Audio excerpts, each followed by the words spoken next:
বলি মানে মোনাফেক যে দুটো দলই তার একটা উদাহরণ যে নিশ্চয় জামাত এবং আওয়ামী লীগের কোনো একটা জায়গায় ভয়ানক রকম মিল আছে, সেটা অসভ্য হতে পারার মধ্যে হতে পারে। এটাকে যদি আপনি সরল দৃষ্টিতে দেখেন তাহলে দেখবেন যে জামাতের লোকেরা তাদের নেতাকেই তো সেভ করবে, এটাই তো স্বাভাবিক। সে কেন মির্জা ফখরুল সাহেবকে সেভ করবে? আপনি যদি বলেন জামাত কৌশলী, অবশ্যই তারা তাদের রাজনৈতিকভাবে কৌশলী হবে না, তাদের কৌশলী হওয়া কি দোষ? এবারে যদি মুজিবুর রহমান মঞ্জু আপনার কাছে যে আসন্ন 2026 সালের যে নির্বাচন, আপনার কি মনে হয় এই ধরনের বিদেশের মাটিতে সংঘর্ষ, স্লোগান, হেনস্থা এগুলো জনগণকে রাজনীতির প্রতি কি আরো বিমুখ করছে? সেই সাথে জানাবেন যদি তাই হয়ে থাকে তাহলে এবি পার্টির আসলে বিকল্প প্রস্তাব কি এই বিষয়ে? একটা কথা হচ্ছে কি, দেখেন আমাদের দেশে তো ইনক্লুসিভ ইলেকশন যেটাকে বলে, এমন কোনো ইলেকশন ছিল না যেটাতে আমরা সব দল অংশ নিয়ে ইলেকশন করেছি। যখন দেখা গেছে একটা সরকার পতনের পরে তখনও কিন্তু জাতীয় পার্টি কিছুটা ছিল, প্রেশারের মধ্যে ছিল, দলগুলোকে ইলেকশন করতে হয়েছে। আবার যখন 96-তে আমরা দেখেছি যে বিএনপি একটা প্রেশারে ছিল, যেহেতু সে ক্ষমতাসীন ছিল, ক্ষমতা হারিয়েছে, সে একটা প্রেশারে ছিল, ইলেকশন আছে। এবারেও সেম অবস্থা আমরা দেখতে পাচ্ছি। আমাদের দেশের বিচারকদেরকে আমরা শুনি যে বিচারক সবসময় আসামির পক্ষে থাকে, মানে আসামির পক্ষে থাকে এই জন্য যে সে যাতে বিচারটাকে সাথে অবিচার যাতে সে না করে। আমরা যদি এখন মনে করি যে আওয়ামী লীগ মানে আপনার ক্ষমতাচ্যুত হয়েছে, সে নিষিদ্ধ হয়েছে, যে আমরা যারা পজিটিভ পলিটিক্স করতে চাই, আমরা সাধারণত আমাদের মনটা চায় কি, আমরা যখন ফুটবল খেলতে বসি দেখবেন যে একটা দল যখন 4টা গোল খেয়ে ফেলে তখন চাই যে ওই হারু পার্টিটা যদি একটা গোল দিয়ে দিতে পারে কিছুটা আমরা তার পক্ষে চলে যাই। আমরা যখন এখন চিন্তা করি যে একটা রিকনসিলেশন দরকার, আবার সবাই একাকার হওয়া দরকার, কিন্তু যখনই এটা করতে চায় তখন আওয়ামী লীগ এমন একটা অপকর্ম করে যে আপনার কাছে মনে হবে হ্যাঁ এই আওয়ামী লীগকে আপনি আবার কিভাবে মেইন স্ট্রিমে আনবেন। দেখেন যে ঘটনাটা তারা ঘটিয়েছে, আওয়ামী লীগকে যে আপনি আওয়ামী লীগের প্রতি যে একটু নমনীয়তা দেখাবেন সেই পথটাও তারা রাখছে না। অর্থাৎ আমাদের দেশে এখন একটা সুস্থ রাজনীতি ফিরে আসলে আমরা তো সবাই বলবো যে ভাই আসেন আগের কথা ভুলে যাই। ভুলবেন কিভাবে? সে প্রতিনিয়ত আপনাকে অপদস্থ করছে, প্রতিনিয়ত সে হুমকি দিচ্ছে, প্রতিনিয়ত সে ব্যাড পলিটিক্স করতেছে, প্রতিনিয়ত সে জঙ্গিপনা দেখাচ্ছে। সুতরাং বাংলাদেশের রাজনীতির জন্য এই আওয়ামী লীগ একটা মানে বিস্ফোরক আকারে ছিল, এখনো সেটা বিরাজিত, এবং এটা যখন বিরাজিত থাকছে আপনি রাজনীতিটাকে একপাক্ষিকভাবে শুদ্ধ করতে পারছেন না, কারণ আওয়ামী লীগের তো একটা বিরাট সাপোর্ট বেজ আছে। তো এই জায়গা থেকে আপনি যেটা প্রশ্ন করেছেন যে ইলেকশন কি হবে, ইলেকশনে কিন্তু আওয়ামী লীগ একটা ফ্যাক্টর থাকবে এবং তার আচরণের কারণে কিন্তু ইলেকশনটা মুভ করবে, ইলেকশনের সিচুয়েশনটা। আমি কিন্তু আপনি যদি বলেন যে নিউ ইয়র্কে জন এফ কেনেডিতে যে ঘটনাটা ঘটেছে, এটা কিন্তু একটা পজিটিভ দিক আছে, সেটা তো আজকে দেখবেন right to left, BNP, Jamaat, NCP, আমরা সবাই মিলে কিন্তু এখন আওয়ামী লীগের বিরুদ্ধে আবার সবাই কি হয়ে গেছে, একত্রিত হয়ে গেছে, যেটা শেখ হাসিনা আমাদেরকে জুলাইতে সবাইকে এক কাতারে ফেলে দিয়েছে এবং এক কাতারে নেমে সাধারণ মানুষে নেমে এসেছে। সুতরাং আমি ইলেকশনের এই জায়গাটায় আমি বারবার বলি যে আপনারা কেন বিএনপি জামাতের মধ্যে যে দ্বন্দ্বটা আমি এখন দেখি, আমি সবসময় বলি বা এনসিপির মধ্যেও যে দ্বন্দ্বটা দেখি, প্রতিনিয়ত দেখি এনসিপি বিএনপিকে পোক করতেছে, বিএনপি এনসিকে তুচ্ছতাচ্ছিল্য করতেছে, জামাতকে এই ধরনের। আমরা বলি যে ভাই আওয়ামী লীগ এখনো স্টিল আপনাকে আপনার অস্তিত্বের সংকটের হুমকি, আপনার অস্তিত্বের হুমকি, আমেরিকার জায়গায় পর্যন্ত গিয়ে আপনাকে সে মানে মানে আপনাকে কি বলা যায় যে অপমানিত অপদস্থ করার চেষ্টা করছে। সুতরাং আপনারা এখন একতাবদ্ধ থাকেন, আরো কিছুদিন থাকেন। আমি ডক্টর ইউনূসকে সবসময় বলি যে ওনার জীবনের যদি কখনো উনি আত্মসমালোচনা করেন, একটা ভুল উনি করেছেন, ওনার উচিত ছিল এই দেশের সকল গণ অভ্যুত্থানের পন্থী সকল শক্তিকে একসাথে করে বলা উচিত ছিল যে আমার কাছে আপনারা কি কি চান আর আমি আপনাদের প্রতি আমার কি মানে অঙ্গীকার। আর সবচেয়ে আমার আপনাদের কাছে অনুরোধ হচ্ছে আপনারা অন্তত আরো 2টা বছর আরো বা 3টা বছর আপনারা এক থাকেন, কখনো নিজেরা। আমাদের তো দোষ ত্রুটি আছে, আমি রুমিনের 10টা দোষ ধরতে পারবো, রুমিন আমার 5টা 20টা দোষ ধরতে পারবে, আমি এখন এখানে দাঁড়িয়ে নাজমুল হক প্রধান ভাইয়ের রাজনীতির অনেক সমালোচনা করতে পারবো, আমি যেহেতু আগে একটা রাজনীতিতে ছিলাম ওইটা ধরেও নাজমুল ভাই আমাকে করতে পারবো। একজন অপমান করার জন্য খুব বেশি কিছু লাগে না, কিন্তু কথা হচ্ছে যে এইটা ছাড়া কি আর কোনো উপায় আছে বলেন? এই যে আমরা দিন শেষে সবাই মিলেমিশে কাজ করব, একের দোষ না ধরে একসাথে কাজ করব, গণতান্ত্রিক ধারাটা বজায় রাখবো, এটা ছাড়া আর কোনো বিকল্প পথ নাই। সুতরাং এই যে সুযোগটা প্রফেসর ইউনূস পেয়েছিলেন, উনি যে কোনো কারণে হোক গুরুত্ব দেন নাই বা যা কিছু হচ্ছে আমাদের একটা ক্ষতি হয়েছে, এখন আমাদেরকে সেটা উপলব্ধি করতে নিউ ইয়র্ক থেকে এই উপলব্ধি নিয়ে যদি এই 3টা দলের নেতারা ফিরেন এবং আইসা যদি তারা জুলাই সনদটা বাস্তবায়ন করে একটা ইলেকশনের কথা হাঁটেন, এটাই আমাদের জন্য খুব অ্যাচিভমেন্ট হবে। আর আওয়ামী লীগকে এটার জন্য একটা ধন্যবাদও দিব তখন।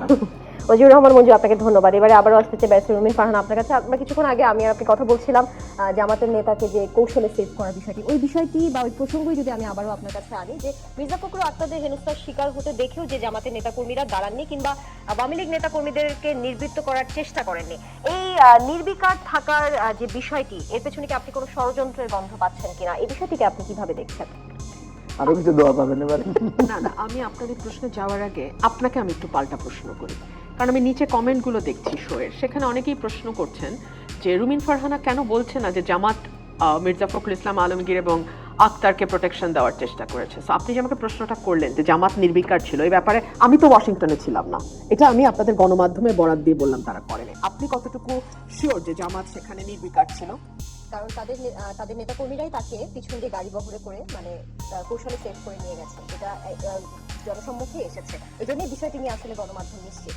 তার মানে গণমাধ্যম নিশ্চিত যে জামাতের নেতাকর্মীরা বিএনপির মহাসচিব মির্জা ফখরুল ইসলাম আলমগীর এবং এনসিপির জনাব আক্তারকে হামলার আক্রান্ত হওয়া দেখা সত্ত্বেও তারা নির্বিকার ছিল, এটা গণমাধ্যমের খবর, তাই তো?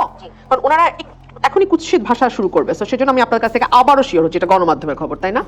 ওকে, এখন আপনি আমাকে বলেন তো 2024 সালের নভেম্বরে, আমি যদি ভুল না করি সেপ্টেম্বর বা নভেম্বরে, জামাতের নায়েবে আমির বা আমির, তাই না, দুটো তো আবার আলাদা, আমির সাহেব বোধহয় বলেছিলেন যে আওয়ামী লীগকে ক্ষমা করে দেয়া হোক, তাই না?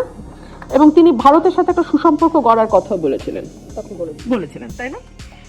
ডাকসু এবং জাহাঙ্গীরনগর বিশ্ববিদ্যালয়ের একটা বড় রকম গুঞ্জন আছে আওয়ামী লীগের সমস্ত ভোট জামাতে গেছে।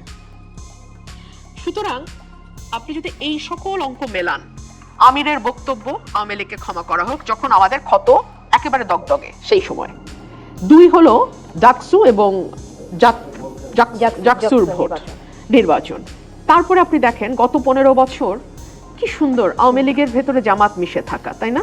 তার মানে কোথাও না কোথাও তাদের খুব ভালো একটা সিমিলারিটি না থাকলে মিশে থাকলো কি করে বলেন তো? আপনি আর আমি যদি উত্তর মেরু আর দক্ষিণ মেরু হই, আমরা কিন্তু একসাথে বাস করতে পারবো না। Birds of same feather flock together. So নিশ্চয়ই জামাত এবং আওয়ামী লীগের কোনো একটা জায়গায় ভয়ানক রকম মিল আছে, সেটা অসভ্য হতে পারার মধ্যে হতে পারে, সেটা তাদের পলিটিক্সের জন্য যে কোনো জায়গায় নেমে যেতে পারার ক্ষমতা হতে পারে, সেটা তাদের ক্ষমতায় যাওয়ার জন্যে কিংবা মানে নিজের দলের একটা অস্তিত্ব রাখবার জন্যে যে কারোর সাথে যে কোনো সময় হাত মেলানো হতে পারে। ফর এক্সাম্পল 86 নির্বাচন আপনি যদি চিন্তা করে দেখেন, শেখ হাসিনা বলেছিল আমি বিশেষ করে 86 নির্বাচন নিয়ে আমরা বিরতি না, 86 নির্বাচন একটা লাইনের সাথে বলি, মানে মোনাফেক যে দুটো দলই তার একটা উদাহরণ, যে এরশাদের অধীনে যে নির্বাচনে যাবে সে জাতীয় বেঈমান, পরদিন দেখা গেল নৌকা নিয়ে শেখ হাসিনা রেডি এরশাদের অধীনে নির্বাচনে, তো জাতীয় বেঈমান পুরো জাতি দেখলো। জামাত তো খুব আলাদা কিছু না। জি, রুমিন ফারহানা, আপনাকে ধন্যবাদ। আমরা এই প্রসঙ্গে আবারও আপনার কাছে ফিরবো। এবারে যেতে চাই মাজিদুর রহমান মঞ্জু, আপনার কাছে একটু ছোট্ট প্রশ্ন করতে চাই। আন্তর্জাতিক মঞ্চে এই ধরনের সংঘাত এবং দলীয় স্লোগান যেহেতু ফিরে এলো, তাহলে আপনার কি মনে হয় এটি প্রমাণ করছে যে সংস্কৃতি বদলানোর দাবি বাস্তবায়ন কঠিন, নাকি বিরোধীদের নিজেদের মধ্যেই সেই অভাব রয়েছে? কি মনে করছেন? না, সংস্কৃতি পরিবর্তনটা একটু কঠিন, এটা কোনো সন্দেহ নাই। দেখেন এই দুটো আলোচনা যেটা করছিলেন, রবিন বললেন, প্রধান ভাই বললেন, আমরা কয়েকটা ফুটেজ যদি আমরা দেখি, আমরা দেখলাম যে প্রথম একটা ফুটেজ দেখা যাচ্ছে এরকম যে যখন ওনারা বেরোচ্ছেন একটা গেট দিয়ে, তখন সেখানে জামাতের লোকেরা স্লোগান দিচ্ছিল তাহের ভাই বলে বলে। প্রথমে দেখা গেলো যে মির্জা ফখরুল সাহেব এবং আক্তাররা বেরিয়ে আসলেন, বাংলাদেশের প্রোটোকলের লোকেরা ওনাদেরকে ডান দিকে নিয়ে যেতে চাইলেন। মির্জা ফখরুল সাহেব প্রথমে যেতে চাচ্ছিলেন না বা এরকম একটা ছবি আছে, পরে ওনারা মির্জা ফখরুল সাহেবকে ওইদিকে নিয়ে গেলেন, জামাতের লোকেরা পেছনে থাকলেন। মির্জা ফখরুল সাহেব এবং আক্তাররা যখন ডান দিকে বেরোলেন তখনই ওই প্রতিবাদকারীদের মুখে পড়লেন, মানে আওয়ামী লীগের লোকদের। জামাতের লোকেরা কিন্তু আর ডান দিকে গেলেন না, তারা কিছুক্ষণ অপেক্ষা করলেন, পরে তারা সোজা পথ দিয়ে বের হলেন। এখন আপনি এটাকে নানাভাবে ব্যাখ্যা করতে পারেন। আপনি যদি বলেন জামাত কৌশলী, অবশ্যই তারা তাদের রাজনৈতিকভাবে কৌশলী হবে না, তাদের কৌশলী হওয়া কি দোষ? আমি যদি ধরি আর কি, তারা কৌশলীভাবে দেখছেন যে প্রথম দিকের লোকেরা যেহেতু বাধার মুখে পড়েছেন, আমরা আমাদের বেটার জায়গায় যাই, নাম্বার 1। নাম্বার 2 হচ্ছে জামাত কিন্তু এই ঘটনায় কিন্তু জামাতকে খুব মানে আপনি শক্তিশালী আকারে দেখা যাচ্ছে যে তারা খুব তাদের নেতাকে জন্য হাতে হাত ধরে এক ধরনের ইয়া দিচ্ছে, এবং জামাত থেকে কিছু লোক আবার দেখা গেল মির্জা ফখরুল সাহেবের ওখানে গিয়ে মির্জা ফখরুল সাহেবের ওখানেও তারা একটা ক্রেডিট নিয়েছে। একজন দেখলাম লাইভে দেখাচ্ছে যে উনি প্রতিবাদ করছেন, হ্যাঁ, তো সেটা নিয়ে আবার অনেকে দাবি করছে যে জামাতই মির্জা ফখরুল সাহেবের সামনে পাশে ছিল, বিএনপির লোকেরা ছিল না। আমি কিন্তু খোঁজ নেওয়ার চেষ্টা করেছি যে আসলে বিএনপির লোকেদের কোনো কথা না, কি হয়েছিল। শুনেছি যে বিএনপির লোকেরা অন্য জায়গায় অপেক্ষা করছিল এবং তাদের কাছে ইনফরমেশনটা ছিল না যে মির্জা ফখরুল সাহেব এই গেট দিয়ে বেরোবে। এখন কথা হচ্ছে এটাকে যদি আপনি সরল দৃষ্টিতে দেখেন তাহলে দেখবেন যে জামাতের লোকেরা তাদের নেতাকেই তো সেভ করবে, এটাই তো স্বাভাবিক। কেন মির্জা ফখরুল সাহেবকে সেভ করবে? মুজিবুর রহমান মঞ্জু, আমরা এই বিষয়টি তো বেশ পরিষ্কার হলাম।